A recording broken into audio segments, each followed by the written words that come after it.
नमस्कार साथियों, मैं हूँ चेन्नई से डॉक्टर मंजू रुस्तगी और आज एक बार फिर राजस्थान के सुप्रसिद्ध बाल साहित्यकार श्री गोविंद शर्मा जी के बाल कथा संग्रह पेड़ और बादल से एक जीवंत तथा प्रेरणादायक कहानी लेकर आपके समक्ष उपस्थित हूँ।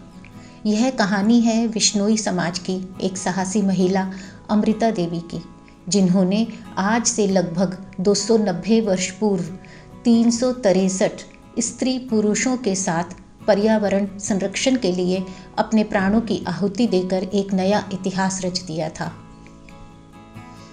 विश्नोई समाज के लोग गुरु जाम्भू जी यानी जम्भेश्वर जी के अनुयायी हैं, जिनका यह विश्वास है कि सिर साठे रूख रहे तो भी सस्ता जान, यानी एक सिर के बदले यदि एक पेड़ बचता है तो भी यह सस्ता है।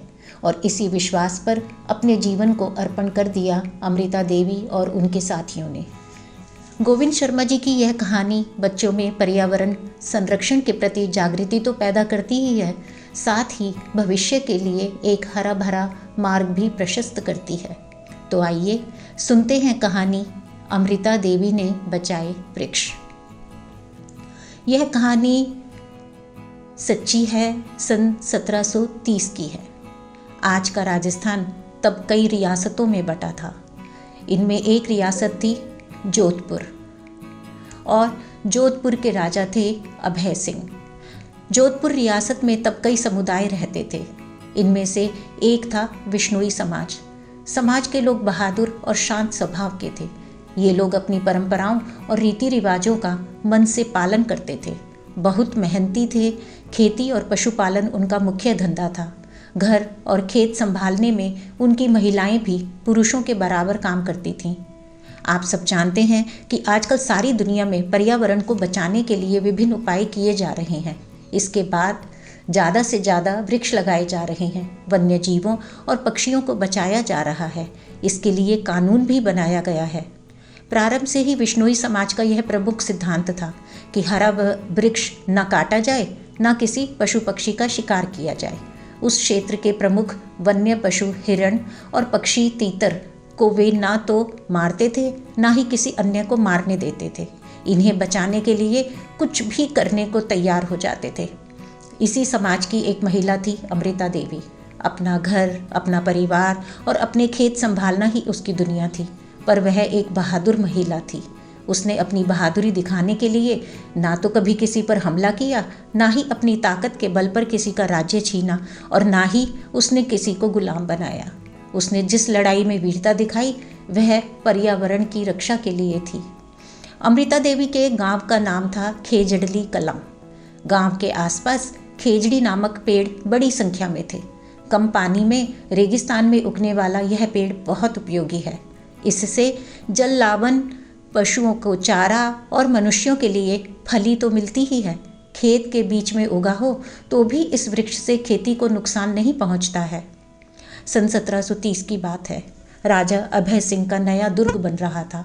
चूना पकाने के लिए जलावन की भारी मात्रा में ज़रूरत थी। राजा के आदमियों ने तय किया कि यहाँ वहाँ जाने की बजाय खेजड़ली कलां गांव के आसपास के सारे वृक्ष काट लिए जाएं। वहाँ खेजड़ी वृक्ष ही ज़्यादा संख्या में थे। गांव के निवासियों ने इसका विरोध किया। राजा के आदमियों ने उस गांव के लोगों के विरोध की परवाह नहीं की। पेड़ काटने की तैयारी शुरू कर दी गई। जनता में दिन ब दिन विरोध बढ़ता गया। कई गांवों के लोगों ने पंचायत करके भी इसका विरोध किया। राजा के यहाँ दो गुट बन गए। कुछ लोगों ने राजा को यह सलाह भी दी कि खेजड़ी वृक्ष को काटना उचित नहीं है, पर इस काम के जिम्मेदार राजा के आदमी नहीं माने। हथियार और कुल्हाड़े लेकर राजा के आदमी पेड़ काटने के लिए पहुंच गए। अब इन हथियारबंद लोगों से पेड़ों को कैसे बचाया जाए, यह गंभीर प्रश्न था। राजा की फौज से युद्ध करना आसान तो था नहीं, पर पेड़ कटने देना भी लोगों को मंजूर नहीं था।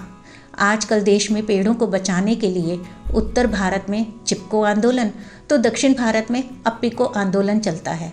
जब कोई पेड़ काटने आता है तो लोग पेड़ से चिपक जाते हैं। उस दिन भी यही हुआ। लोगों ने राजा के आदमियों को खेजड़ी वृक्षों को काटने से मना किया। राजा के आदमी नहीं माने। वे लोगों के विरोध की परवाह न करके कुल्हाड़ा लेकर आगे बढ़े। बस फिर क्या था, सबसे पहले अमृता देवी एक पेड़ से चिपक गई। देखते ही देखते सैकड़ों लोग एक एक पेड़ से चिपक गए। राजा के आदमियों ने इसे राजा का अपमान समझा। वे पेड़ काटने के लिए कुछ भी करने को तैयार हो गए। सबसे पहले अमृता देवी ने पेड़ बचाने के लिए अपनी जान दे दी। उसकी वीरता, निडरता ने दूसरे लोगों को भी पेड़ से चिपके रहने की प्रेरणा दी और फिर एक एक पेड़ के साथ साथ एक एक सिर भी कटता चला गया। वृक्ष बचाने के लिए उन लोगों ने अपनी जान की बाजी लगा दी। इस तरह अब से 290 वर्ष पूर्व अमृता देवी ने वृक्ष बचाने के लिए चिपको आंदोलन की शुरुआत कर दी थी। अमृता देवी और उसके लोगों का यह बलिदान देखकर राजा को सद्बुद्धि आ गई। राजा ने यह आदेश दिया कि अब कभी खेजड़ी वृक्ष को नहीं काटा जाएगा।